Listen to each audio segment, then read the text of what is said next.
Welcome everyone. This is the August pre-K class provider training. This is a recording for you to watch as many times as you'd like, but this is not for training credit. So this is an August 2022 pre-K class provider training, and we welcome you to our recording. We're going to introduce ourselves and go over our objectives for today. First off, I am Kristen Howard. I am the Great Start to Quality Assessment Manager, and I'm happy to be with you today. Joining me are my colleagues that I'll have introduce themselves. Hello, everyone. Welcome to our recorded session of Great Start to Quality in Pre-K class. I'm Jennifer Roundtree. I'm a certified class trainer and technical assistant consultant with the Great Start to Quality team. Hi, everybody. I am Amber Vanderzalm. I'm an assessor with Great Start to Quality, so I go out and do these class observations. Welcome.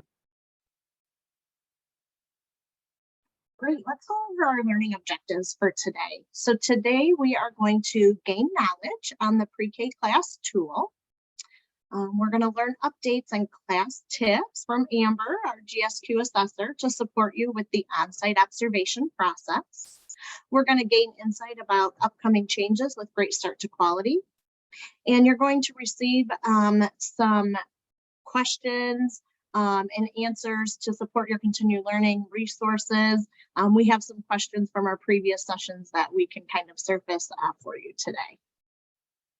Yeah, and on that note, Kristen, it does say time for Q&A because that's what we did in our session. So join us for our live sessions where we do have that time for Q&A, but also know that if after listening to this and you have questions, we will share our emails and our email to the assessment team to contact us. So we are always happy to hear your questions and support you in this journey.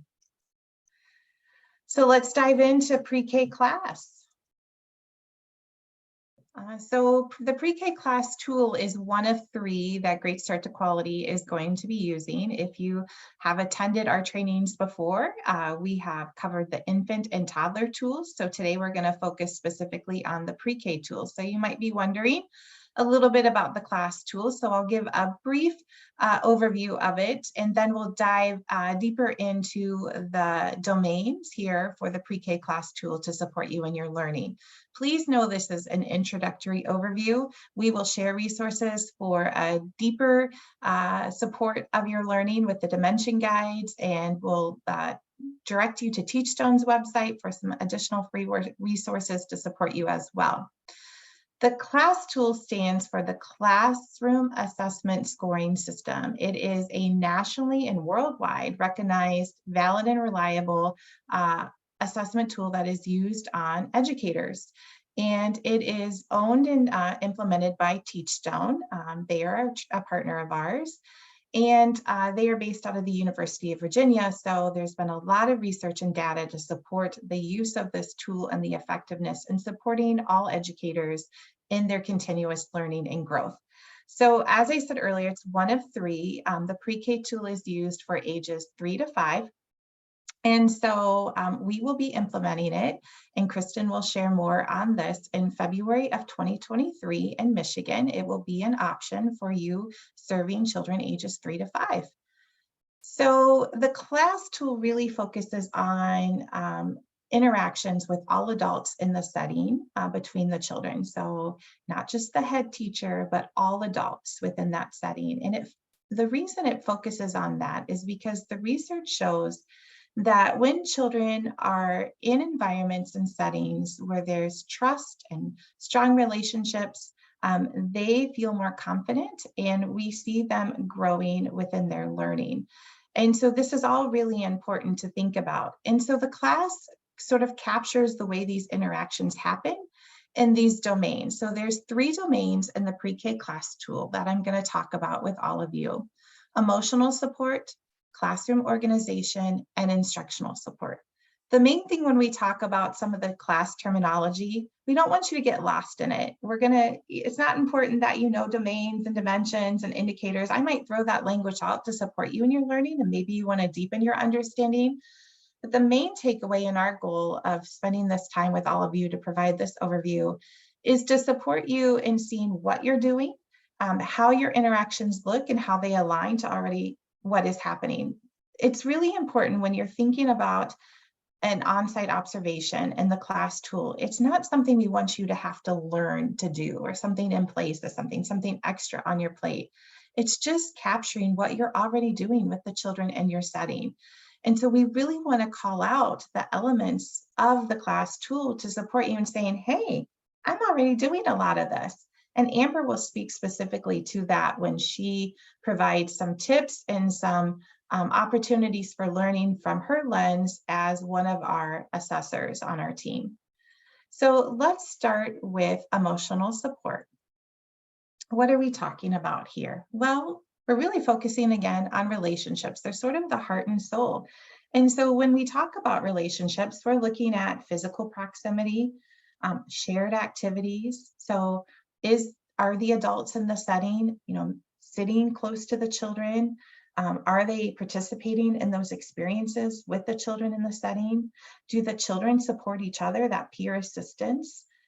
Is there matched affect when a child comes in and they're really excited about something, or they just accomplish a huge task that they've been working on and they share that excitement with the adult in the setting? Is there that matched affect? Are there social conversations happening in the setting? We sort of say that emotional support piece is sort of like a warm and fuzzy, like, I just want to be here all day. You get the feels as an assessor, and Amber will sort of speak to that. But it's just, you see all of this richness happening, and it happens all during the day.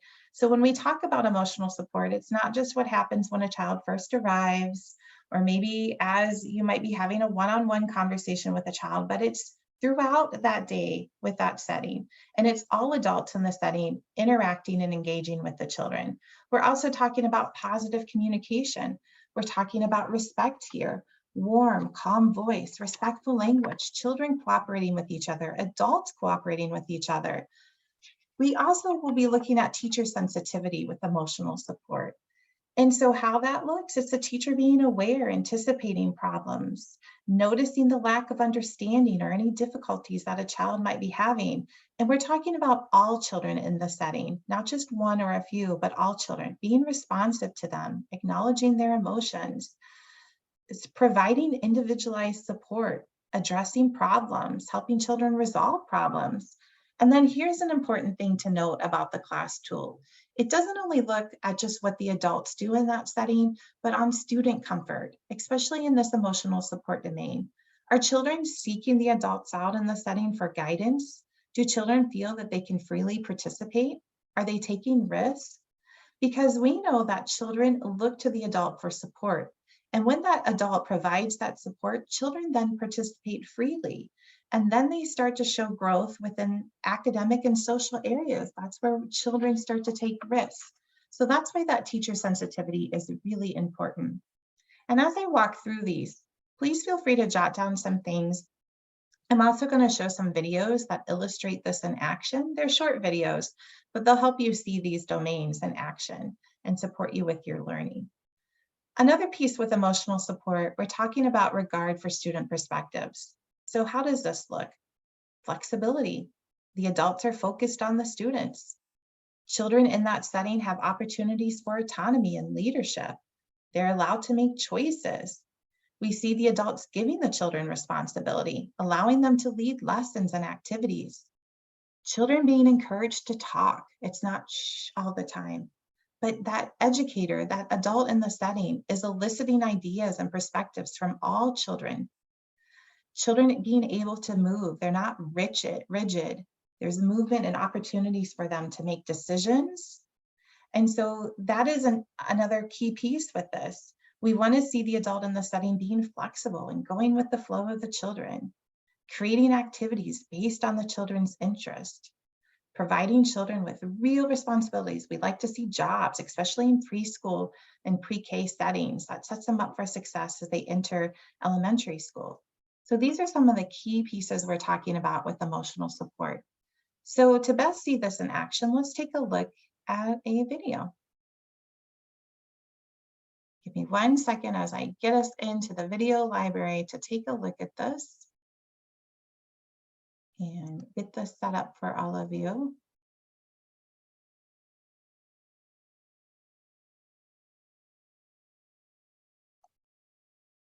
And continue to just reflect and take notes on how you support emotional support within this time.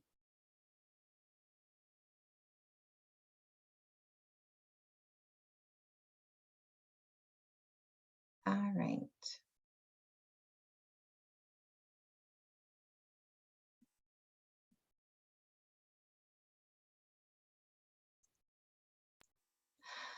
All right, so let's take a look at this video. This is on teacher sensitivity again. So really that teacher being responsive, supporting students with addressing problems, helping them resolve problems, thinking things through, generating ideas with them, looking at the children within this setting to be comfortable, freely participating, and the adult in the setting thinking about that individualized support. And really supporting the children in planning appropriately and kind of making sure that the children feel that connection. So let's see how this teacher supports. Something's new. The fire truck. Yay! Block area. I remember we used to have something different in the block area. Trains. Now the trains have been packed away, and our new choice is the fire engines. We have this many. 1, 2, 3, 4 fire engines. Is that enough for everyone to have a fire engine? So what will we do? Work together. Take turns. Oh, that would be kind, Lily. You have some other ones up in the attic. In our classroom, we're gonna have this many. 4, which means you might have to wait for a turn, or you could do it with a friend. You and a friend could play with a truck together. Or if you don't want to turn, if they go away, you can just get it. You got it, Lil. All right, that was a short little snippet of how teacher sensitivity looked in the emotional support domain, but you should also see that positive climate, those relationships there, children feeling safe, children feeling comfortable to participate, children connecting with each other. So that's what we're talking about with the emotional support domain. So let's take a look now at our next domain. I'm going to get us back into our PowerPoint. And we're going to move forward in our pre-K class learning to look at classroom organization. So this is the second domain. Remember, there's 3, which are sort of the big buckets of the pre-K class tool. And for this one, we are talking about how the teacher sets up the space, how that adult uses the space to support the children, looking at how the educator manages behavior within that setting as well. So we're talking about behavior management here. So having clear behavior expectations, being proactive as the adult in the setting and not reactive. The assessor, and this doesn't just happen when the assessor is here, but it's also calling out the student behavior. So do the children in that setting frequently comply to the rules? Do they know the class routine and schedule? Are they a part of that process and that conversation? If there is some aggression, is it minor? Is it quick?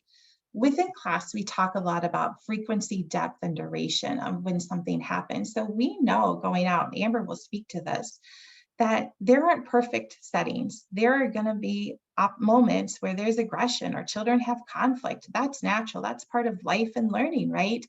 It's in how the teacher responds to that. So thinking, is the teacher proactive when it does happen? Do they focus on the positive? Do they support the children in effective redirection? It doesn't escalate into like full out like physical aggression, right? Those are some of the pieces we're talking about with classroom organization and behavior management. We're also looking at how the adult in the setting can be more productive within that setting. So are there routines, transitions? Is the adult in the setting prepared? Are materials ready and accessible? Do they know the lesson? It's not like they're just coming in and saying, oh, this is what I feel like doing today, but they've been thinking and reflecting and a plan for it. Are they maximizing that learning time?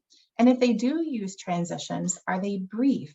Is there learning opportunities within that transition? So maybe as you're getting ready to go outside, you do you sing a song about the days of the week or something to add in a little learning to tie that all together.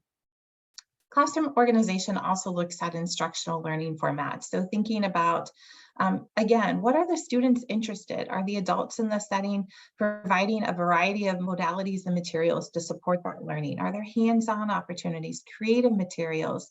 Are the children actively participating in that? Are the adults listening to their interest and setting up opportunities for them to dive deeper in that learning? Are the teachers involved in this learning piece as well? And then are they supporting children through this with expanding their interest based off of that? These are some of the key pieces that we're talking about with classroom organization. So it really captures how the adult in the setting is using that environment, using their space to support children, and then looking at the behavior of the children. Do they understand the rules? Do they help make those rules within that setting? If there is any aggression or if there's any misbehavior, how is it handled? How is the space used? Are the adults in the setting prepared? And are they really supporting the children with setting up that space based off of their interests? So let's take a look at a video that captures some of the classroom organization pieces. So let's take a look of how this classroom organization domain really focuses on the interest of the students, how the students are engaged in the learning. There's a variety of materials and modalities for them, how she's expanding the children's involvement in this activity. And so how she's really focused and listening, how the children are wanting to stay and participate, and how ultimately this adult is maximizing the children's interest within this setting. So let's take a look. But I do want to go shopping. I'm going to buy some clothes for someone else. Is that okay? I think I got need to buy money. this skirt. I gotta give you my money. I do have to give her your money. Why don't you say, cashier, I'm ready to give you my money. Cashier, ready to give you my money. Oh, cashier, how much is her clothing going to cost? Can you check on the price tags and tell her?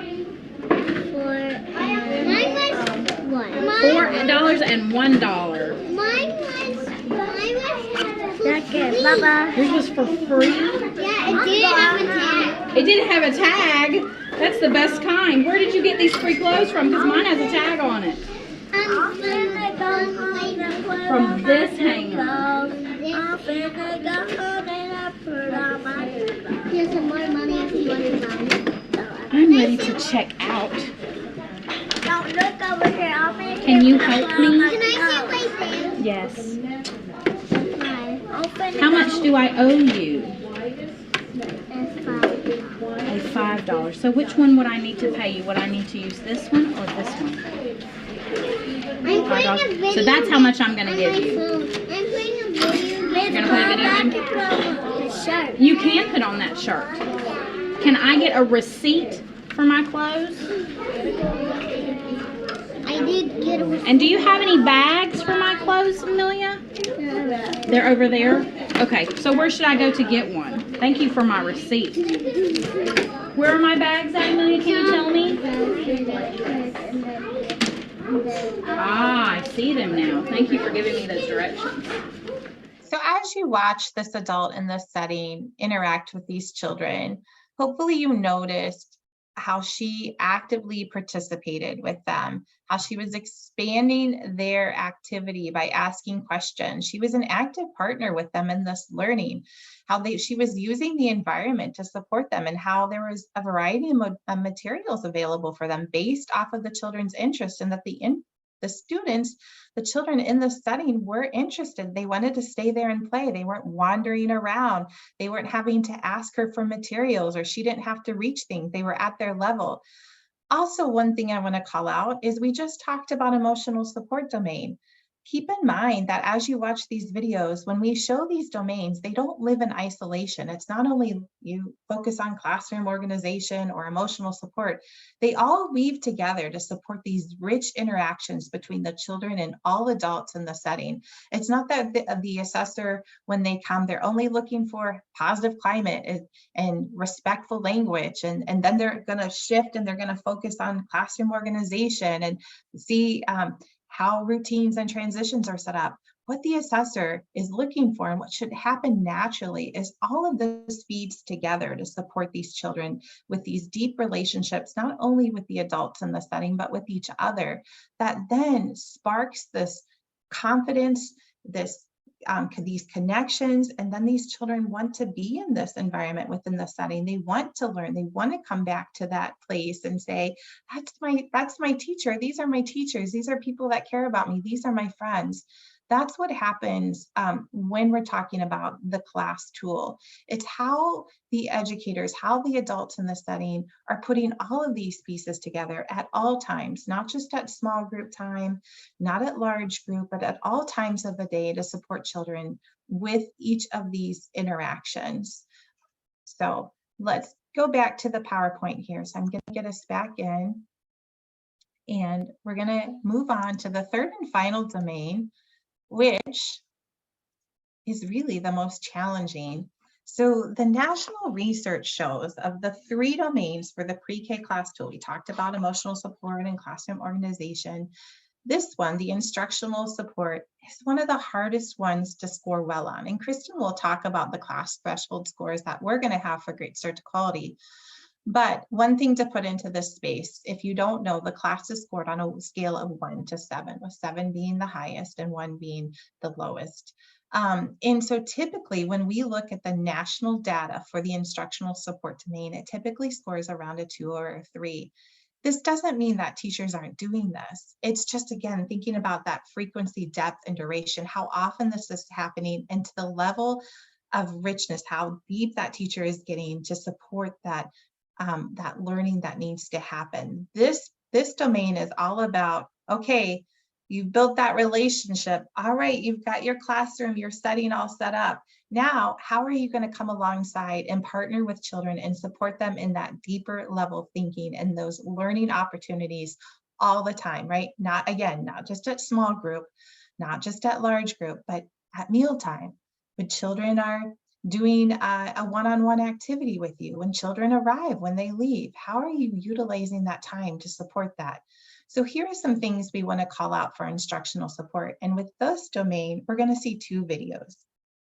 So the first thing we want to talk about is concept development. This is how the teacher is really helping the children reach a deeper understanding of concepts. And I say teacher, when I use the word teacher or an adult, we're talking about all adults in the setting. So hold on to that. If you're an assistant teacher, maybe your support staff within the setting, and you're watching this recording and you're like, oh, she's saying teacher, that's not me.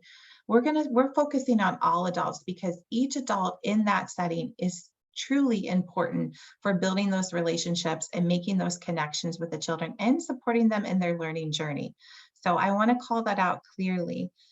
So when we talk about concept development, it's asking and using why and how questions, supporting children in problem solving, brainstorming with children, planning, connecting concepts, applying, making things applicable to a child's real world. Many of us know that if it doesn't make sense to a child in their world, they're not going to understand that concept. So making it relatable to a student's life and really thinking about that deeper understanding of support, encouraging children. Here's a key piece with concept development too, really encouraging children, right? And then finally, we're going to talk about quality of feedback. And so here, what we're looking at is how is the adult in that setting supporting with scaffolding in response to the children, providing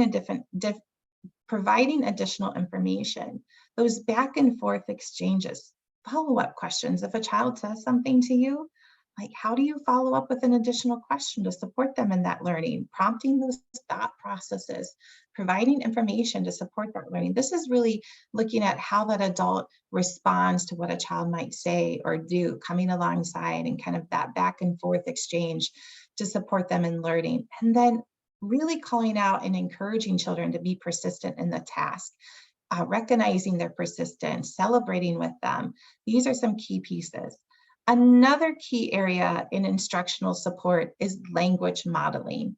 And what this simply says, and many of us know the importance of having literacy and language-rich environments, is the more that we support children and exposure to language, the better it supports them in their learning in the long run. So use of advanced language, open-ended questions, frequent conversation. We want to hear conversations in the setting, and not just all teacher-directed conversation, but that back and forth, peer conversations. We want to hear children talking with each other.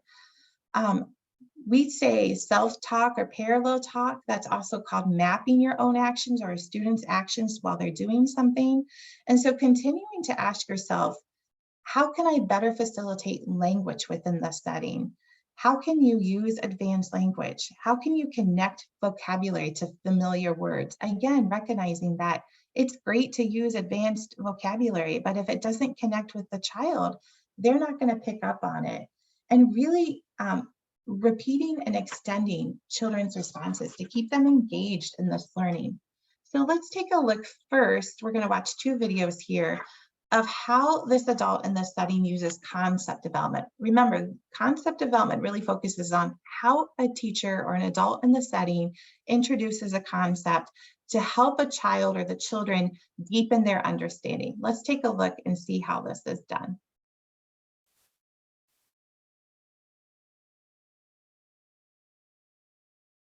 Okay, I have the video pulled up for everyone.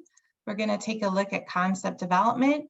So pay attention to how this adult really supports using those why and how questions, predictions, having children explain their ideas, making those connections to the real world, that brainstorming piece. Let's see how this happens in this setting. Okay. So back to the grill. What else do we need in a dramatic play to yes, Olivia? Food. What type of food? Hot dogs and Wait a minute, let Olivia finish. Bacon. You like to put bacon on the grill? And hot dogs. And hot dogs, pretend hot dogs. What is it? And cheese dogs. Cheese dog. You like cheese on your dogs. And tacos. What else would you like to grill? And chicken. Yes. Peanut butter and jelly. Peanut butter and jelly on the grill? Wow. Well, you know what? You can kind of toast the bread on the grill. How about corn on the cob? Yes, corn on the Yes. How about chicken? How about chicken?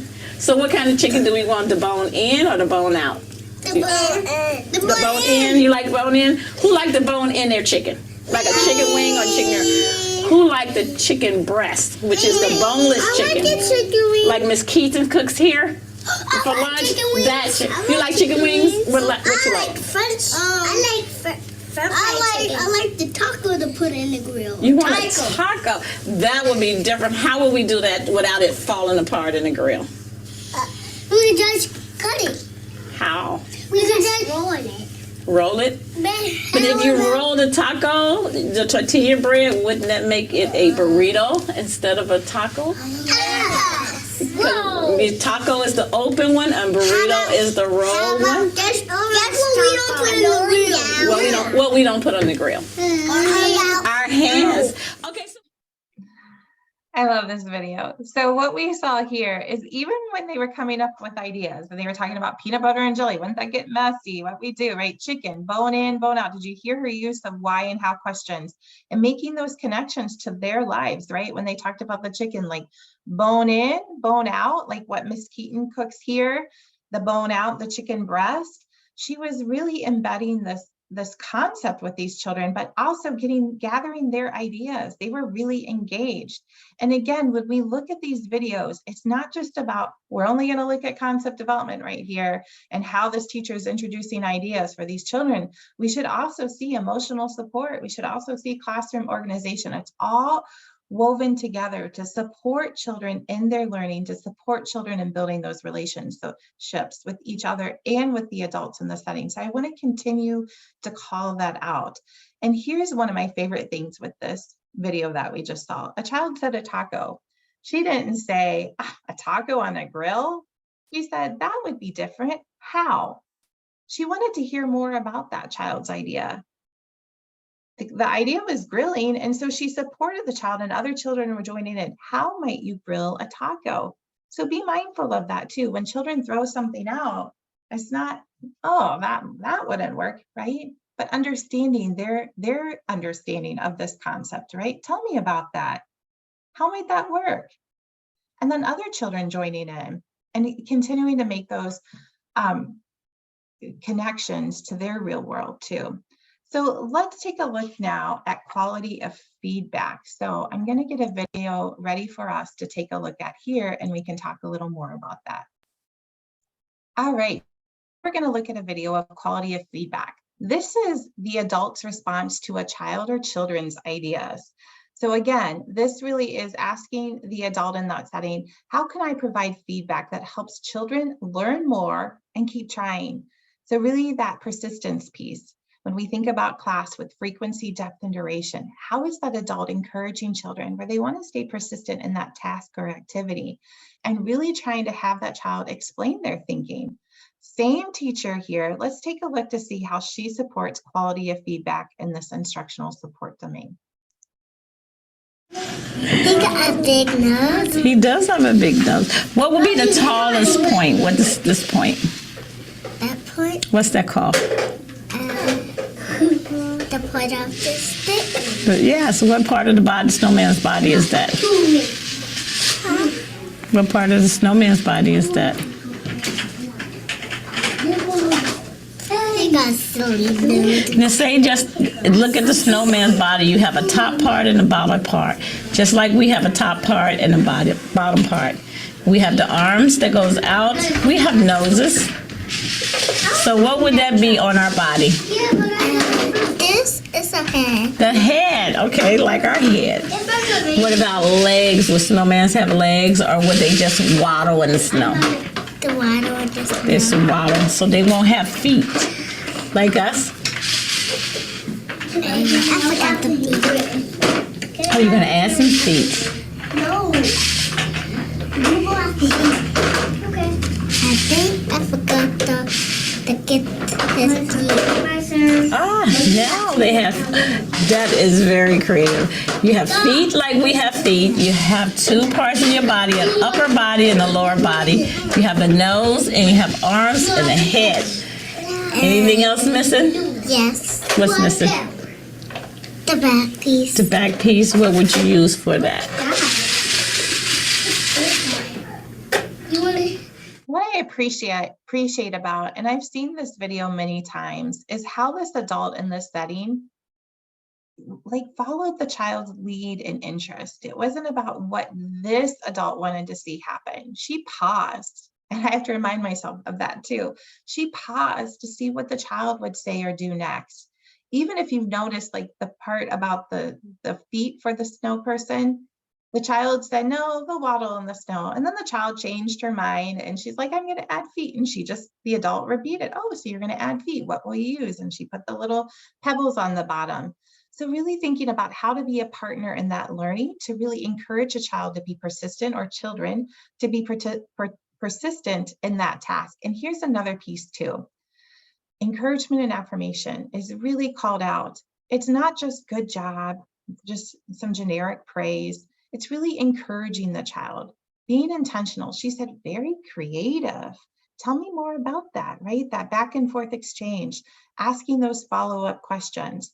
Again, everything we're showing in the instructional support domain is really hard. It takes a lot of practice, and sometimes we think we're doing it, but we might have to be more mindful about some of these pieces, challenge ourselves for some opportunities to grow when thinking about, am I really asking different why and how questions, or am I using the same one? Am I really practicing the pause and allowing children to problem solve, or am I just giving them the answers?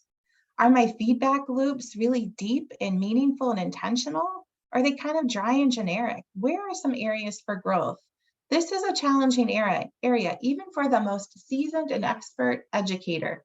This is something that we have to continue to be intentional on, to challenge ourselves, set some goals and ideas. How am I supporting open-ended questions? How am I using language and having my classroom setting be a language-rich environment? How am I supporting this child in that deeper desire to learn? These are all things to be mindful of. So let's move on. This again just sort of quickly captures what I went over with concept development and quality of feedback. And we saw those illustrated in those 2 videos that we shared. So just being mindful of what these two, they're different. And so concept development is sort of heavier on the adult of how they're introducing a concept or an idea and supporting children in learning. And quality of feedback is really the response of the adult in the setting with the children's ideas and supporting those back and forth exchanges, providing specific feedback, asking children to explain their thinking or their ideas, and really that recognition and affirmation piece, being genuine and authentic. We've shared with all of you that if you're interested in learning more about the class tool, the dimension guides are a wonderful, wonderful resource. The pre-K tool has a dimension guide. It's available on the Teachstone website. It's teachstone.com. They're $19.95. They're thin little books that have great strategies and ideas. They're broken apart by each domain and dimension, and they tell you specifically like how this looks in your setting. They give you some ideas and they give you a big picture overview of each of these dimensions so you can better understand them. Also, check out Teachstone's website. Kristen will share some more about that. One thing I do want to call out as you're watching this recorded training, you might have heard about Class 2.0 and you're wondering, well, I've heard Class has made some changes. Are these still the things to buy and purchase? Yes, absolutely. We've connected with our partners at Teachstone and they continue to sell the dimension guides. They still recommend them. These are great tools for you or your staff or anyone in your setting to have to support you in your class journey. So know that Class 2.0, there's resources on their website to better understand that. The pre-K tool is the one that's been updated, and really what Class 2.0 is focused on is centering more in equity, looking at the language that was used in the class tool to support all children, all adults within that setting, and just some tweaks in the language within the tool. So the scoring and all of the pieces with the dimensions and the domains will all stay the same. So just know it's more about centering the language for being equitable for all. So that was a brief overview of the pre-K class tool. We'll continue to recommend you going to the Teachstone website and to our website. We'll share these resources at the end of this recording.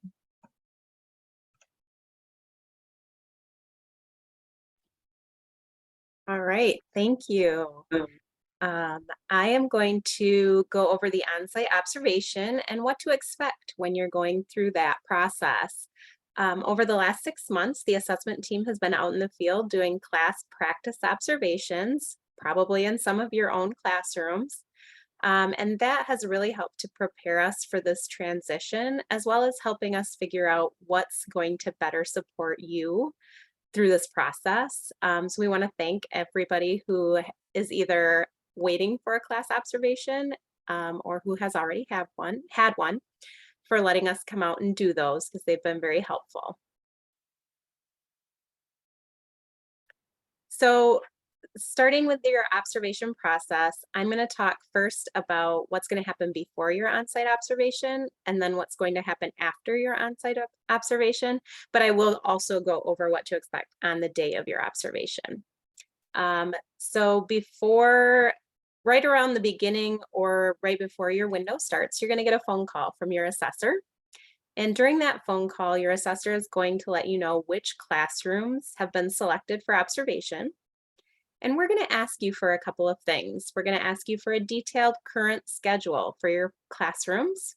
And we're going to also ask who the assigned teachers are in those classrooms. This will help us better prepare for the observation. These observations are unannounced. So that means we will show up on one day within your observation window that you will not know in advance. We will, during our phone call, ask or confirm your blackout dates, and we will make sure we do not come on those dates.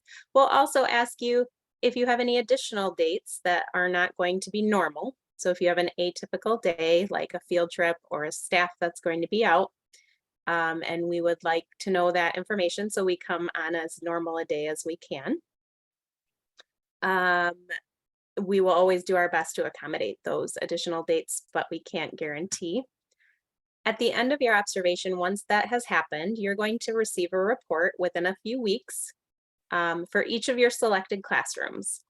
That report is going to include your scores, Great Start to Quality's threshold scores, Michigan's average scores, and it's also going to have some areas of strength for your program, as well as some areas of opportunity for growth.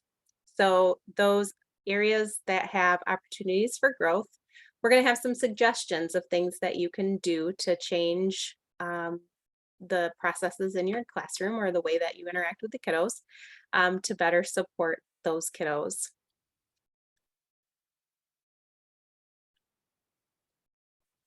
So what does a typical observation look like? Typically, they're going to be in the morning hours of your program when the main parts of your day are happening, and it's going to take approximately 2 hours. For those programs that are half-day programs or that have a different schedule, your assessor will work with you during your scheduling, during that phone call, to find the best time to observe. An observation consists of 4 cycles, and the cycles are 20 minutes of observation, followed by 10 minutes for an initial scoring. Again, there are 4 of those. So what that means is when your assessor is in that 10 minutes of scoring, they're going to need a scoring location, somewhere that's quiet and out of the way. It can be outside of your classroom, like just sitting in the hallway in an office. And it can even be in a quiet area of your classroom that's just out of your way. We do know that, you know, if you have kiddos that have some special needs or are going to struggle with your assessor moving in and out of the classroom, that happens. We're aware of that. Just let us know and we'll make some adjustments. I had a program that I went to in a toddler classroom, and I walked in and one of the children had some stranger anxiety and she started to cry. And so rather than continually leaving the classroom for those scoring cycles and drawing her attention, I stayed in my spot. I found a spot that was quiet, it was out of the way, and I just stayed in that spot the whole time. I observed there, I scored there, and I managed to fade into the background, and she had her normal day, and the teachers had a normal day. And so we want to make sure that this is the easiest process that we can for you and your kiddos. So just let us know if you think that's going to be a problem, and if we notice it is becoming a problem, we will also make those adjustments.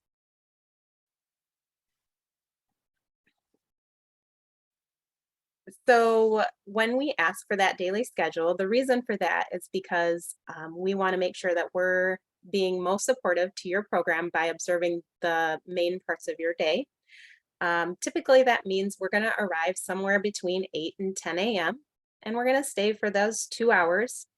Most observations are going to be completed by or before lunchtime. While we are there, as Jennifer said, we will be observing all the students or all the staff in the classroom.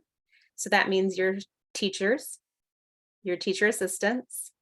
If you have a regular person who does breaks or does meals and they come into the classroom, they will be observed.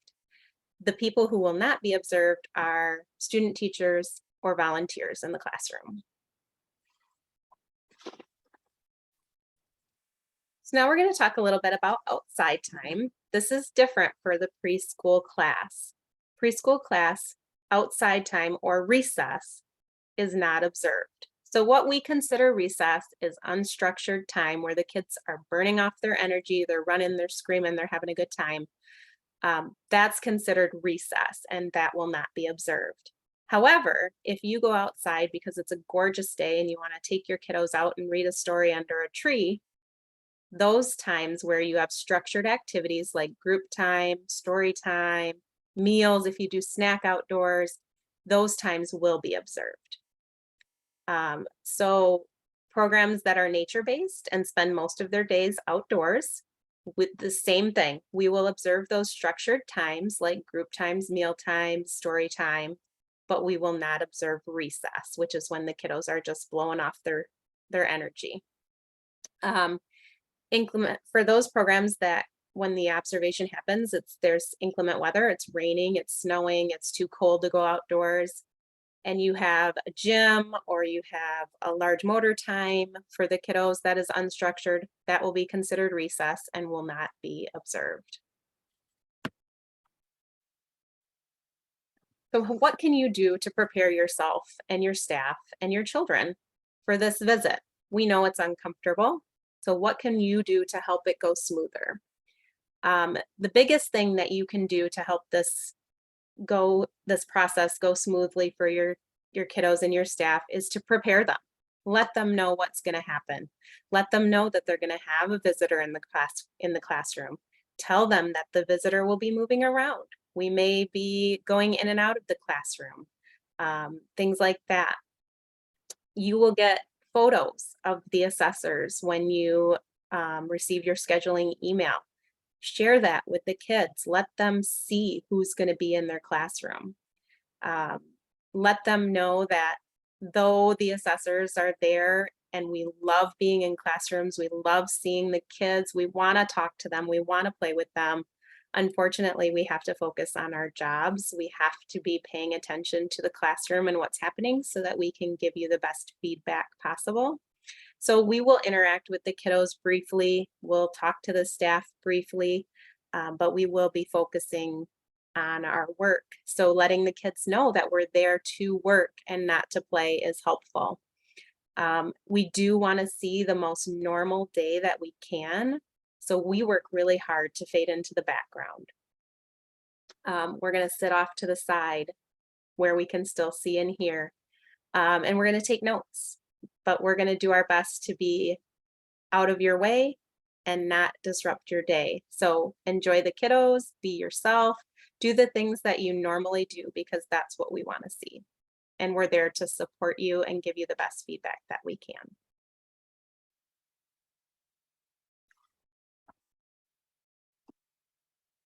Alrighty, thanks, Amber. So you're probably wondering why all this talk about class, and as Jennifer mentioned earlier, class is going to be an option for Great Start to Quality in February of 2023. So we're going to take a minute to talk about the process and the quality levels. As you may have heard, there will no longer be star ratings in this process. So instead, there's going to be quality levels. And the other piece that is a little bit different is once a program is licensed, it will be in the maintaining health and safety levels. So you will see that on our model here. And the reason for the change, some people want to know why we're changing. The reason for the change from stars to quality levels is that it's been a little bit difficult for families and even providers to accurately identify high quality. So there's a misconception that maybe a one-star program is low quality, and that's inaccurate. Maybe makes people think of Yelp ratings, hotel ratings, that type of thing. In fact, a one-star quality is improving and going above and beyond child care licensing, right? So rather than star ratings, many stakeholders that have been involved in this process thought it would be best to tell families exactly what the program is doing in the improvement process. And that's just where we're going with this. Remember, we're shifting to a quality recognition and improvement process. And so we want to recognize programs where they are. So you will see, I discussed about maintaining health and safety. That's the level that folks will be in if they're in good standing with licensing. Another level is reflecting on quality. And this is where the quality indicators will come into play, and those indicators will not be scored. Rather, just having the program reflect on that program quality.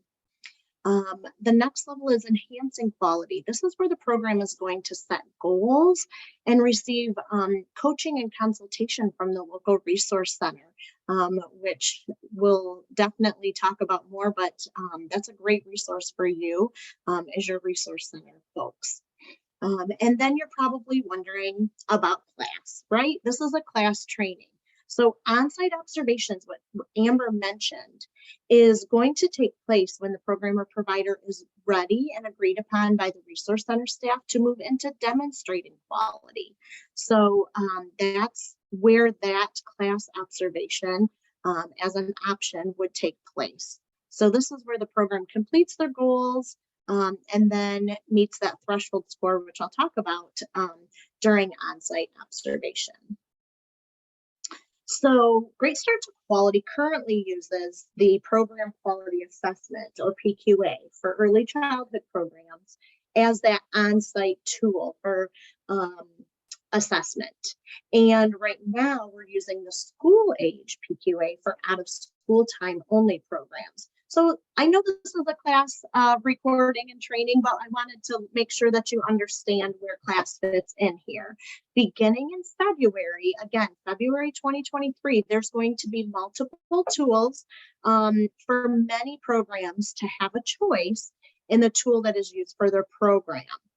So class and ERS will be tool options for young children, while the SEL PQA, that social and emotional learning program quality assessment, will be for out of school age children only.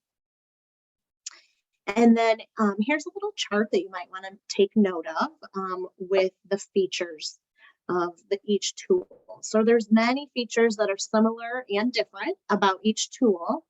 And this chart's available on our website and can be used to see those similarities and differences. As you can see, as Jen mentioned before, CLASS is a nationally recognized research-based tool. And as you learned from Jen, focuses on effective adult-child interactions. So you take a second here to look at this chart and you can see the similarities and differences.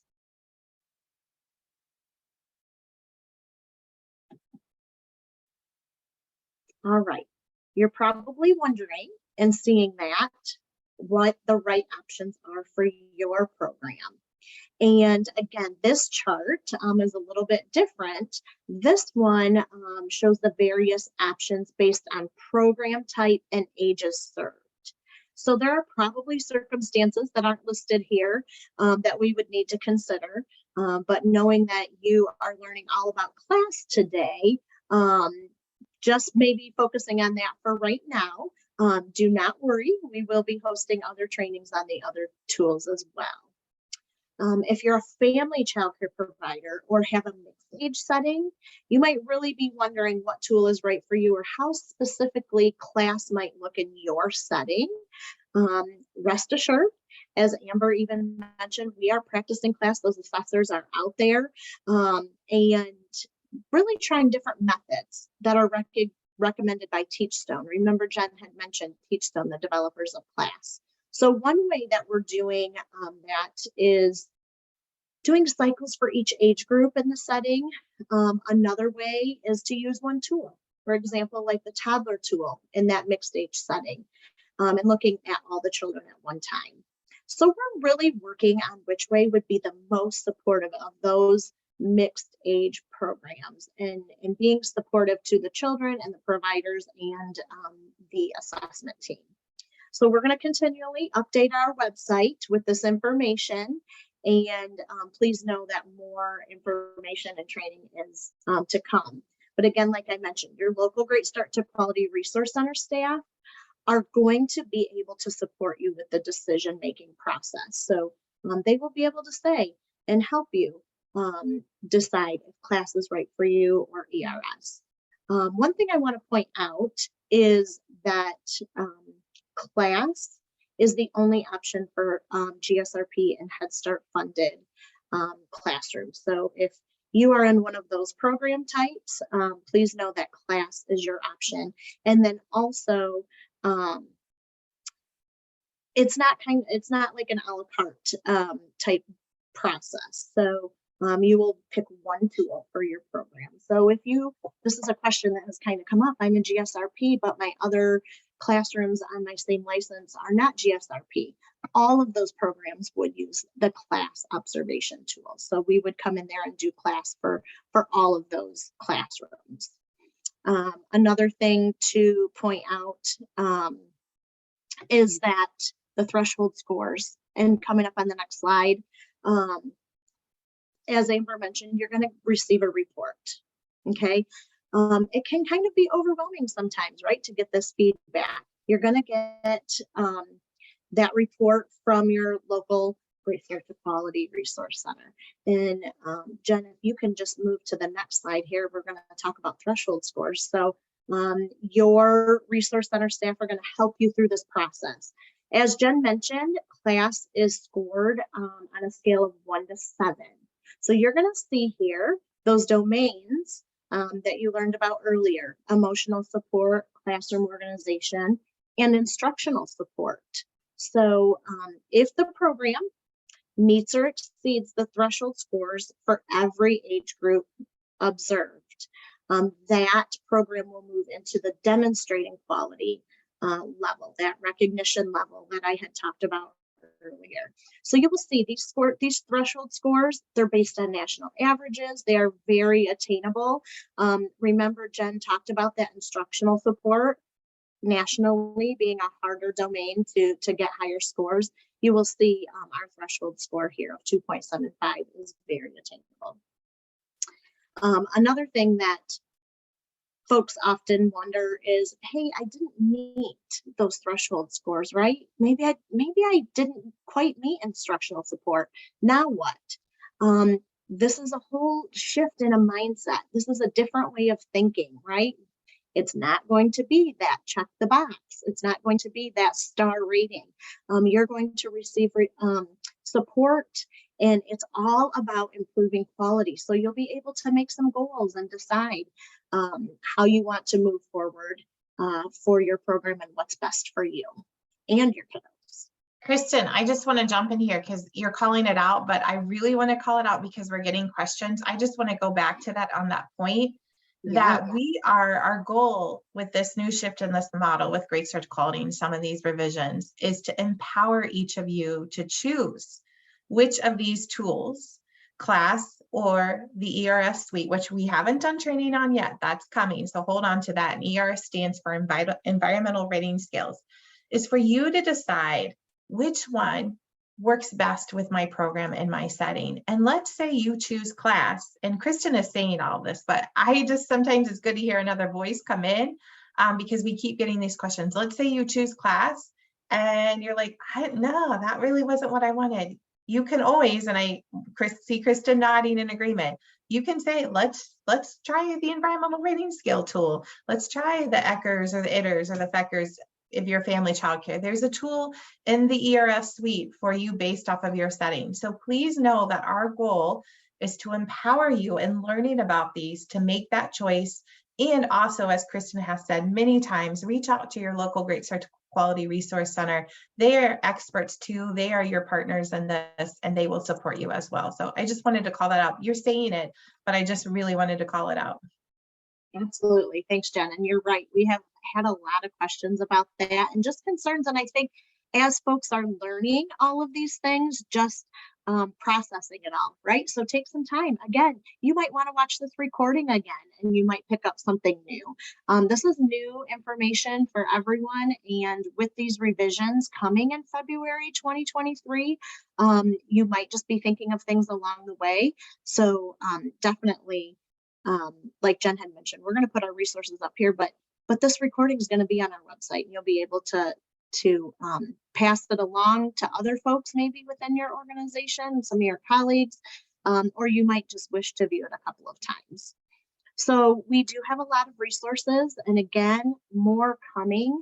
Our Great Start to Quality website, I just can't reiterate enough that maybe you might want to bookmark that and check it frequently.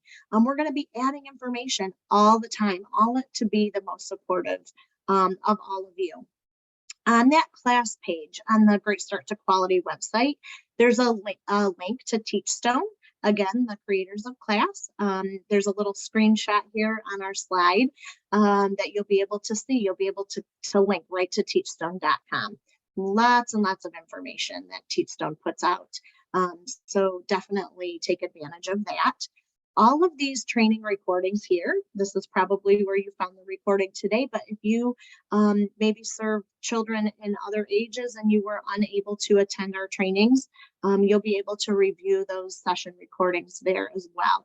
And again, just want to highlight that that's not for training credit. This is just for you to be able to view the recordings for your own self on that. Class Tip Tuesdays on Facebook. So if you are on Facebook, be sure to like Great Start to Quality, and our wonderful assessment team, Amber and all of our other colleagues have been putting some tips on there every Tuesday, just things you can use right away in your classroom. And just those class tips, those rich interactions, right? Whether you're going through class right now or not, all really wonderful little tiny tips that you can use right away to help with those rich interactions. So definitely check those things out. Continue to watch for our trainings. Like Jen had mentioned, more is to come. Our contact information is here. If you have questions about that on-site observation process, anything that Amber went over, please feel free to reach out to the assessment team at assessment@ecic4kids.org. You can reach out to me if you have questions about the new process, Great Start to Quality, and those quality levels. Feel free to reach out to myself. And Jennifer Roundtree is our certified class trainer. So please feel free to reach out to Jen if you have anything related to class, any questions, concerns, maybe you're unsure about things on teachstone.com. Definitely reach out to Jen, anything class related. She has a wealth of information on all things class. So thank you for joining us today for this recording. Again, we are here to support you through this whole process, and we look forward to seeing many of your programs coming through our new revised Great Start to Quality quality recognition process. Have a great day.